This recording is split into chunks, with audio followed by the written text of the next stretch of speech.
নমস্কার বন্ধুরা, আমি চন্দন মল্লিক তোমাদের প্রত্যেককে আমাদের ইউটিউব চ্যানেলে স্বাগত জানাই। বন্ধুরা, কেমন আছো তোমরা সবাই?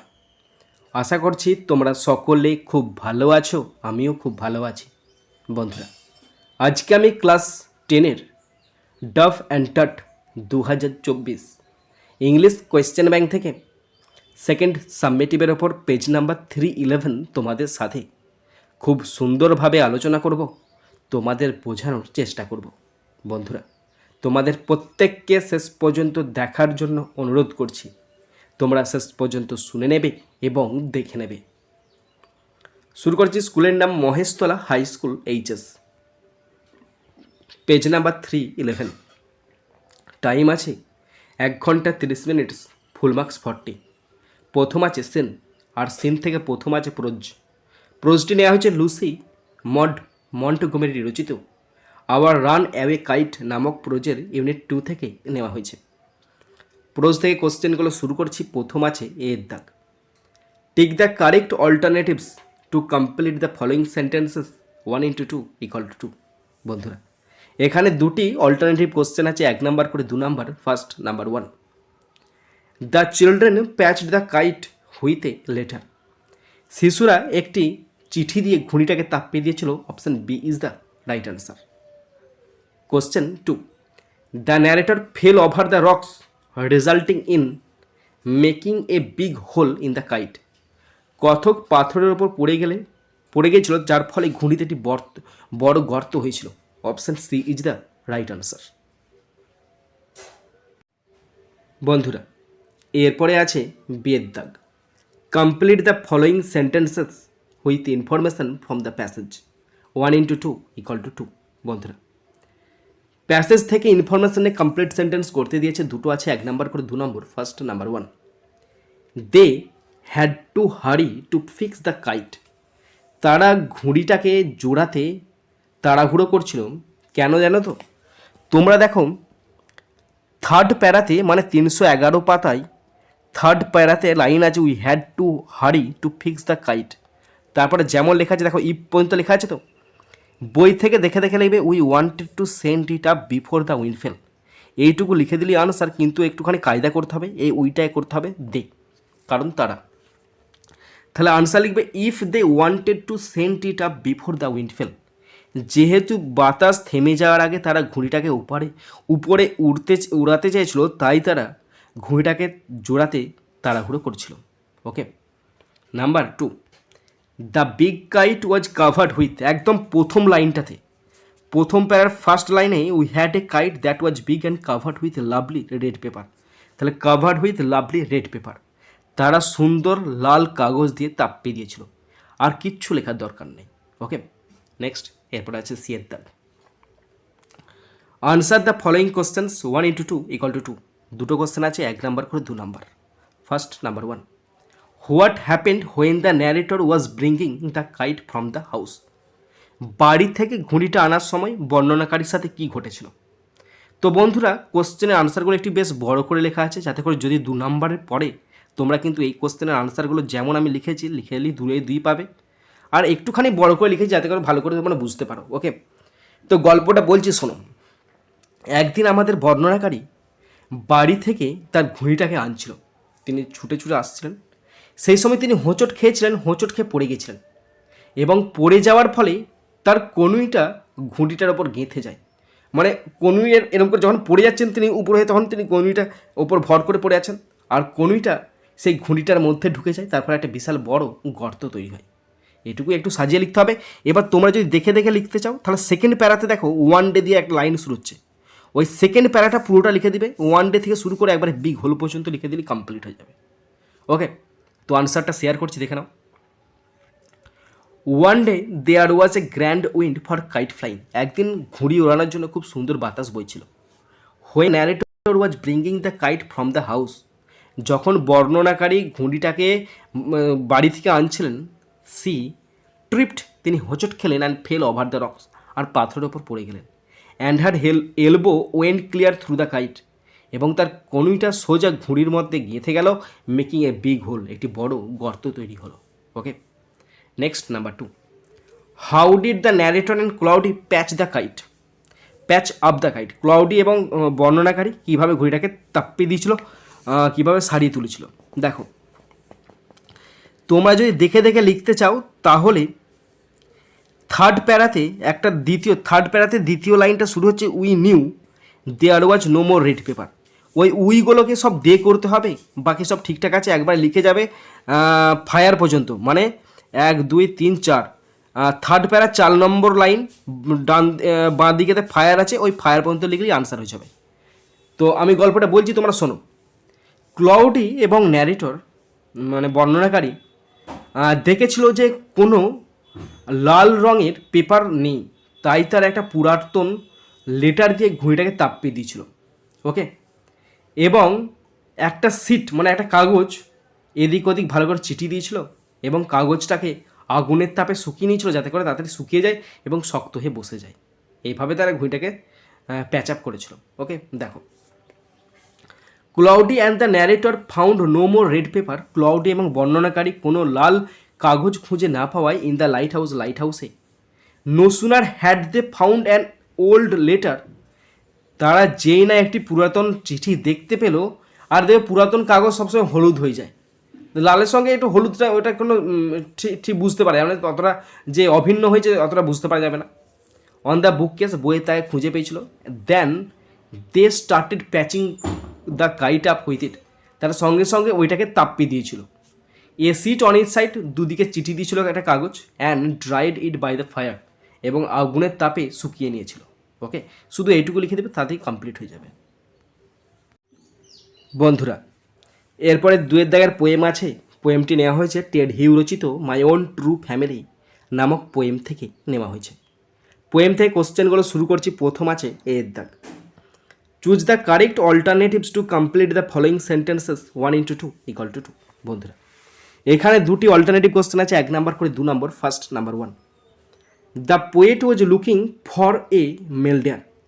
কবি একটি পুংহরিণের খোঁজ করছিলেন। Option B is the right answer. Question 2, the poet's secret was in the woman's bag. কবির রহস্য ছিল ওই মহিলার ব্যাগেতে। Option D is the right answer. এরপরে আছে বি এর দাগ, আনসার দ্য ফলোয়িং কোশ্চেন্স 2 × 2 = 4। দুটি কোশ্চেন আছে, 2 নাম্বার করে 4 number. First number 1, in what condition did the poet find the old woman. কবি কোন অবস্থায় বুড়িকে খুঁজে পেয়েছিল? তোমাদের বলে রাখি, পোয়েম থেকে কোশ্চেনগুলো কিন্তু মুখস্থ রাখবে।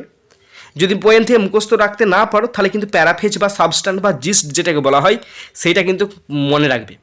যদি তোমরা মনে রাখো তাহলে কিন্তু তোমরা যে কোনো লাইনের ওপর আনসার লিখতে পারবে পোয়েম থেকে, বেসিক্যালি পোয়েম থেকে। ওকে, তো আনসারটা দেখে নাও। Once the poet visited the oakwood. একবার কবি ওক বাগানে পরিদর্শনে গিয়েছিল বা ভ্রমণে গিয়েছিল। লুকিং ফর এ স্ট্যাগ, একটি পুংহরিণের খোঁজে। ইন দিস ওকুড, এই ওক বাগানে হি সাডেনলি ফাউন্ড, তিনি হঠাৎ করে লক্ষ্য করেছিলেন দ্য ওল্ড ওম্যান, বৃদ্ধ মহিলাকে। অ্যান্ড সি ইনফর্মড হিম, এবং সেই বৃদ্ধ মহিলা তাকে জানিয়েছিল দ্যাট যে সি নিউ হিজ সিক্রেট, তিনি তার গোপন রহস্যটা জানেন।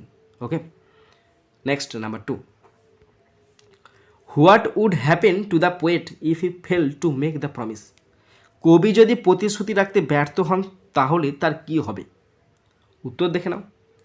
If the poet fail to make the promise, কবি যদি প্রতিশ্রুতি রাখতে ব্যর্থ হন, দ্য ব্ল্যাক ওক, কালো ওক গাছ, উড রিঙ্কেল ওভার হিম, তাকে জড়িয়ে ধরবে। হি উড বি গ্রাউন্ডেড, তাকে মাটিতে পুঁতে দেওয়া হবে অ্যামং দ্য আদার ওকস, অন্যান্য ওক গাছের সাথে। হিজ কিনস, বাট হি, তার আত্মীয় স্বজন, সে ব্যতীত তার আত্মীয় স্বজন, would be unable to grow, বেড়ে উঠতে পারবে না। সে তার আত্মীয় স্বজন বেড়ে উঠতে পারবে কিন্তু সে কখনো বেড়ে উঠতে পারবে না। ওকে, এরপরে আছে আনসেন। এখানে খুব সুন্দর সহজ ছোট্ট করে একটা আনসেন আছে। পুরো আনসেনটার বাংলা মানেটা আমি তোমাদের পড়ে শোনাচ্ছি, তোমরা শুনে নাও। বন্ধুরা, পুরো আনসেনটার বাংলা মানেটা পড়তে শুরু করছি, তোমরা ভালো করে দেখে নাও, শুনে নাও এবং আমার সাথে পড়তে শুরু করো। আনসেনটি রিপোর্ট আকারে দেওয়া হয়েছে। New Delhi, don't get alarmed, আতঙ্কিত হবেন না। The good news is refined vegetable oils used by virtually all middle class Indian families for cooking have negligible trans fat and are therefore safe. সুসংবাদটি হলো পরিশোধিত উদ্ভিজ্জ তেল, যা প্রায় সমস্ত মধ্যবিত্ত ভারতীয় পরিবার ব্যবহার করে রান্নার জন্য। এতে নগণ্য ট্রান্স ফ্যাট থাকে এবং তাই নিরাপদ।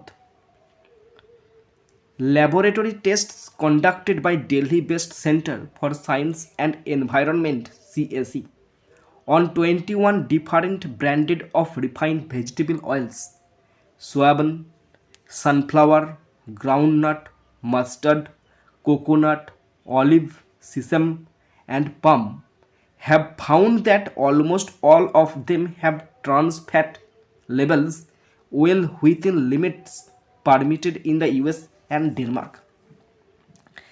দিল্লি ভিত্তিক Centre for science and Environment দ্বারা পরিচালিত 21টি বিভিন্ন ব্র্যান্ডের পরিশোধিত উদ্ভিজ্জ তেল, যেমন সয়াবিন, সূর্যমুখী, চীনাবাদাম, সরিষা, নারকেল, জলপাই, তিল এবং তাল, এই সমস্ত ব্র্যান্ডেড কোম্পানির তেলগুলোকে পরীক্ষাগারে পরীক্ষা করে দেখা গেছে যে তাদের প্রায় সকলেই ট্রান্স ফ্যাট রয়েছে, মানে অল্প পরিমাণ ফ্যাট রয়েছে, যেটা মার্কিন যুক্তরাষ্ট্র এবং ডেনমার্কে অনুমোদিত সীমার মধ্যে ভালো। These limits say trans fat in oil should not exceed 2% of the total oil. এই সীমাতে বলা আছে যে তেলের ট্রান্স ফ্যাট মোট তেলের 2% বেশি হওয়া উচিত নয়। Only 2 brands have been found to exceed that limit. কেবলমাত্র 2টি ব্র্যান্ডের তেলকে এই সীমা অতিক্রম করতে দেখা গেছে। They are Shalimar Classic Basmati Rice Bran Oil with trans fat content of 3.3% and Saffola Gold Blended Oil with 2.4% trans fat. এগুলো হলো Shalimar classic basmati rice brand oil, যার ট্রান্স ফ্যাট রয়েছে 2.3% এবং Saffola gold blended oil 2.4% trans fat রয়েছে। Speaking to TOI, Chairman and Chief Cardiologist of Escorts Heart Institute and Research Center, Dr. Ashok Seth, said all oils are not bad. In fact, oil is needed by our body for absorption of food. এখানে বলা আছে Escorts heart institute ও research সেন্টারের chairman ও প্রধান হৃদরোগ বিশেষজ্ঞ doctor Ashok Seth time of ইন্ডিয়ার পত্রিকার সঙ্গে কথা বলতে গিয়ে তিনি বলেন, কোনো তেলই খারাপ নয়, মানে সব তেল যে খারাপ সেটা কিন্তু মোটেই না। আসলে আমাদের শরীরে খাবার শোষণের জন্য তেলের প্রয়োজন আছে। Vanaspati is bad but vegetable refined oils are good. Vanaspati খারাপ কিন্তু উদ্ভিজ্জ পরিশোধিত তেল খুব ভালো। Doctor Anup Mishra, director of diabetes and metabolic diseases department at Fortis hospital said, amongst all Indian cooking oils, olive oil, rice bran, soya and canola are healthy. Fortis হাসপাতালের diabetes এবং metabolic disease বিভাগের ডাইরেক্টর ডক্টর অনুপ মিশ্র বলেন, সব ভারতীয় রান্নার তেলের মধ্যে olive oil, rice bran, soya, canola খুবই স্বাস্থ্যকর। But the quantity of oil consumed by a person per day should be restrict to 3 or 4 teaspoons. তিনি বলেন যে কিন্তু প্রতিদিন একজন ব্যক্তির যে পরিমাণ তেল খাওয়া প্রয়োজন তা হলো 3 থেকে 4 চামচ। ওকে বন্ধুরা, এরপরে আমি আনসিন থেকে কোশ্চেনগুলো শুরু করছি। প্রথম আছে এর দাগ, complete the following sentences with information from the text 2 into 3 = 6। বন্ধুরা এখানে 3টি কমপ্লিট সেন্টেন্স আছে, 3টি আছে 2 নম্বর করে 6 নম্বর। First number 1, oil is needed in our body in order to absorb food. আমাদের শরীরে তেলের প্রয়োজন হয় খাবারকে শোষণ করতে। Okay number 2, recommended oil consumption should be restricted to 3-4 teaspoons। আমাদের শরীরে কতটুকু তেলের প্রয়োজন আছে? 3 থেকে 4 চামচ তেলের প্রয়োজন আছে, তার বেশি নয়। Number 3, doctor Anup Mishra is the director of diabetes and metabolic diseases department and Fortis hospitals. Doctor Anup মিশ্রকে ফোর্টিস হাসপাতালে ডায়াবেটিস এবং মেটাবলিক রোগ বিভাগের পরিচালক, মানে ডাইরেক্টর।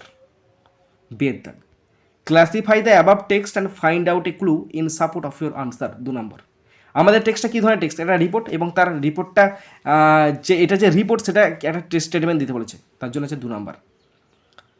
তো it is a news paper report, এটা একটা নিউজ পেপার রিপোর্ট, তার স্টেটমেন্ট হলো speaking two TOI Times of ইন্ডিয়ার পত্রিকাকে বলতে গিয়ে, মানে এই প্যারাটা পুরোটা লিখতে হবে, স্পিকিং টু TOI প্যারাটা লিখতে হবে।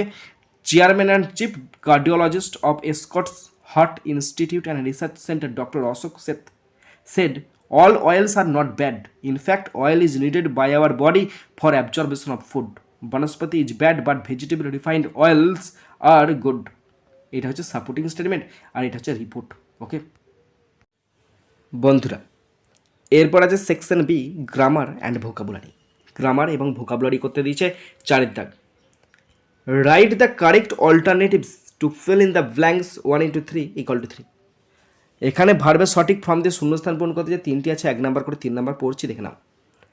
কলকাতাজ Mohammad Sahil Akhtar had been preparing for the joint entrance examination JEE since class 10। এখানে হ্যাড বিন প্রিপেয়ারিং বসালাম কেন? এই যে ছেলেটা মোহাম্মদ সাহিল আক্তার এই ক্লাস 10 থেকে জয়েন্ট এন্ট্রান্সের জন্য প্রিপারেশান নিচ্ছিল, ক্লাস 10 থেকে প্রিপারেশান নিচ্ছিল অনেকটা সময় ধরে, তাই জন্য প্রেজেন্ট পারফেক্ট কন্টিনিউয়াস টেন্স অথবা পাস্ট পারফেক্ট কন্টিনিউয়াস টেন্স হবে, কিন্তু এখানে প্রেজেন্ট পারফেক্ট দেওয়া নাই, তাই এখানে past perfect had been preparation করছিল। বাট কিন্তু হি ড্রিমস, কিন্তু সে এখন স্বপ্ন দেখেছে, সিম্পল প্রেজেন্ট টেন্স হবে, কিন্তু এখন সে স্বপ্ন দেখেছে এ নিউ ড্রিম, একটা নতুন স্বপ্নের ইনস্টেড, তার পরিবর্তে মানে যেই দেওয়ার পরিবর্তে তিনি একটা নতুন স্বপ্ন দেখেছেন অ্যান্ড গোজ, এবং সেই মতো চলেছেন, মানে প্রেজেন্ট টেন্সে হচ্ছে for the Massachusetts institute of technology. তিনি স্বপ্ন দেখেছেন এবং ম্যাসাচুসেটস টেকনোলজি অফ কলেজেতে তিনি ভর্তি হয়েছেন। ওকে এরপর আছে 5 দাগের এ, fill in the blanks with appropriate prepositions 1 × 3 = 3। শুধুমাত্র প্রেপোজিশন দিয়ে শূন্যস্থান পূরণ করতে যে 3টি আছে, 1 নাম্বার করে 3 নাম্বার পড়ছি, দেখে নাও। এভার সিন্স জব চার্নক, এমনকি জব চার্নক অ্যান্ড প্রবাবলি, এবং সম্ভবত বিফোর হিম, তার আগে, এবং সম্ভবত তার আগে, বিফোর হিম মানে আগে বোঝাতে বিফোর বসে, তাই বিফোর হিম তার আগে। মেন ফ্রম ডিস্ট্যান্ট ল্যান্ডস, দূরবর্তী স্থান থেকে মানুষজন কেপ্ট অ্যারাইভিং ইন ক্যালকাটা, কলকাতায় আসতো, তাই in Calcutta. Seeking to make a Fortune, ভাগ্য তৈরি করতে। One such man arrived at the Calcutta port from Genoa, তো সেরকমই একটা লোক জিওনা থেকে ক্যালকাটা পোর্টেতে এসে হাজির হয়। ইটালি ভায়া লন্ডন সামটাইমস অ্যারাউন্ড 1917, প্রায় 1917 সালের আশেপাশে। ওকে থেকে আসেন, তাই ফ্রম বসলো, কলকাতাতে ইন বড় জায়গায় ইন বসলো, বিফোর মানে তার আগে বোঝাতে বিফোর বসলো। বন্ধুরা এরপরে আছে বিয়ের দাগ, ডু অ্যাজ ডাইরেক্টেড 1 × 4 = 4। 4টে গ্রামার আছে, 1 নাম্বার করে 4 number. First number 1, what a horrible experience, শেষে এক্সক্লেমেশন মার্ক আছে, তার মানে এটা এক্সক্লেমেটরি সেন্টেন্সে দেওয়া আছে, চেঞ্জ করতে দিয়েছে অ্যাসার্টিভ সেন্টেন্সে, এর মানে হলো কি ভয়ানক অভিজ্ঞতা। আনসার হবে ইট was a very horrible experience, এটা ছিল একটি খুব ভয়ঙ্কর অভিজ্ঞতা। It was a very horrible experience, শেষে স্টপ বসবে। এর আর একটা আনসারটা হয় এরকম, the experience was very horrible, অভিজ্ঞতাটা ছিল খুব ভয়ঙ্কর, the experience was very horrible. Okay next number 2, none but my mother can solve this problem আছে, এটা problem, can solve this problem, PROBLEM problem. Okay এটা আছে নেগেটিভ সেন্টেন্সে আছে, তোমাদেরকে অ্যাফার্মেটিভ সেন্টেন্সে করতে দিচ্ছে। আমরা জানি অ্যাফার্মেটিভ সেন্টেন্সে যদি অনলি থাকে তুলে দিয়ে নানবার বসতে হয় ব্যক্তির ক্ষেত্রে, আর এখানে উল্টে দিয়ে আছে, নানবারটা দিয়ে আছে, তার মানে তোমাদেরকে অনলিতে আনতে হবে। মানে এটা হলো আমার মা ছাড়া কেউ এই সমস্যার সমাধান করতে পারবে না, তাহলে আনসার হবে only my mother can solve this problem, কেবলমাত্র আমার মাই এই সমস্যার সমাধান করতে পারে। ওকে তাহলে হয়ে গেল নেগেটিভ সেন্টেন্স, অ্যাফার্মেটিভ সেন্টেন্স হয়ে গেল। Number 3, internet is one of the most useful things in today's life, এটা পজিটিভ ডিগ্রিতে করতে দিয়েছে মনে হচ্ছে, হ্যাঁ এটা পজিটিভ ডিগ্রিতে করতে দিয়েছে, আর আমি লিখে দিয়েছি প্যাসিভ ভয়েসে, পজিটিভ ডিগ্রি করতে দিচ্ছে। এটা আছে কিসে, এটা আছে ওয়ান অফ দ্য মোস্ট আছে, তার মানে সুপারলেটিভ ডিগ্রিতে আছে, তাহলে ওয়ান অফ থাকলে পজিটিভ করার সময় ভেরি ফিউ বসাতে হয়। এর মানে হলো ইন্টারনেট আজকের জীবনে সবচেয়ে দরকারি জিনিসগুলোর মধ্যে একটি, তাহলে আনসার হবে very few things in today's life, very few things in today's life is, are is বসবে না, আর বসবে, are as useful as internet. Very few things in today's life are as useful as internet. আজকের জীবনে খুব কম জিনিস ইন্টারনেটের মতো দরকারি। নেক্সট নাম্বার 4, রোজার ফেডেরার আর tennis icon shocked the world with his retirement announcement. Complex সেন্টেন্সে করতে দিচ্ছে। এরা সিম্পল সেন্টেন্সে আছে, অ্যাপোজিশন দ্বারা সিম্পল হয় না, সেই সিম্পল সেন্টেন্সের নিয়মে আছে, তোমাদেরকে কমপ্লেক্স সেন্টেন্সে করতে দিচ্ছে। তো আনসারটা আমি করেছি, Roger Federer who was a tennis icon, Roger Federer who was A tennis icon shocked the world with his retirement announcement. এটা হয়ে গেল কমপ্লেক্স সেন্টেন্সে কী নিয়ম, এটা অ্যাডজেক্টিভ ক্লজ আছে, হুটা হচ্ছে অ্যাডজেক্টিভ ক্লজ। তাই রজার ফেডেরার, যিনি একজন টেনিস আইকন ছিলেন, তার অবসরের ঘোষণা দিয়ে বিশ্বকে চমকে দিয়েছিলেন। বন্ধুরা, তোমরা যারা শেষ পর্যন্ত শুনলে বা দেখলে, তোমাদের সকলকে আমি ধন্যবাদ জানাই। বন্ধুরা, শেষ পর্যন্ত দেখার পর, শোনার পর যদি শিখতে পারো, জানতে পারো, কাজে লাগে, অবশ্যই একটা লাইক করে জানাবে, পারলে সাবস্ক্রাইব করবে, এবং যদি পারো অবশ্যই নিজের বন্ধুবান্ধবী, নিজের ভাই বোন, নিজের আত্মীয় পরিজনের মধ্যে শেয়ার করে দেবে, যাতে করে প্রত্যেকে দেখার সুযোগ পায়। বন্ধুরা, এখানেই শেষ করছি ভিডিওটি। সুন্দর থাকবে, সুস্থ থাকবে, টেক কেয়ার, থ্যাংক ইউ, জয় হিন্দ, বন্দে মাতারাম।